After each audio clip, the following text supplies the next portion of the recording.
যতক্ষণ না পর্যন্ত প্রধান বিচারপতি সহ ওই 6 কোরআনগার বিচারপতি ওদেরকে বিচারপতি বলতে আমাদের ঘৃণা হয়। বিচার ব্যবস্থা যারা ভেঙে দিয়েছে ওরা বিচারপতি না, ওদের থেকে বিচারপতি রাখা যাবে না।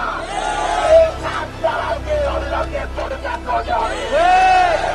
বাংলার ছাত্র জনতা এইভাবে তৈরি হাসিনাকে গণভবন থেকে টেনে নামিয়েছে, ওদেরকে রাস্তায় টেনে নেওয়া হবে। সংগ্রামী বন্ধুগণ, এই মুহূর্তে আমাদের মাঝে বক্তব্য রাখবেন জনগণের ছাত্র আন্দোলনের সমন্বয়ক আসিফ আলী খান। সংগ্রামী ভাই বন্ধুরা, আমাদের শত শত হাজার হাজার শিক্ষার্থী রাজপথে রক্ত দিয়েছে, শুধু শেখ হাসিনার পতনের জন্য নয়, তারা রক্ত দিয়েছে এই ফাঁসিবাদী ব্যবস্থার সাথে জড়িত শেখ হাসিনার মতো পাতাদের প্রাণ ছিল সকলের পদত্যাগ নিশ্চিত করার জন্য। ফাঁসিবাদী ব্যবস্থার বিরোধ সাধারণ যতক্ষণ পর্যন্ত আমরা করতে পারবো ততক্ষণ পর্যন্ত আমাদের রাজপথের আন্দোলন চলবে।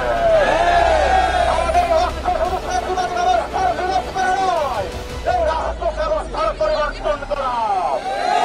আমরা বলতে চাই রাষ্ট্রের যে ব্যবস্থা পরিচালিত হচ্ছে সেটি একটি ফ্যাসিস্ট কাঠামোর মধ্যে নিয়ে যাচ্ছে।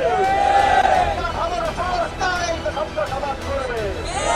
আমরা আমাদের শরীরের রক্তের সাথে কখনো বেইমানি করতে পারি না।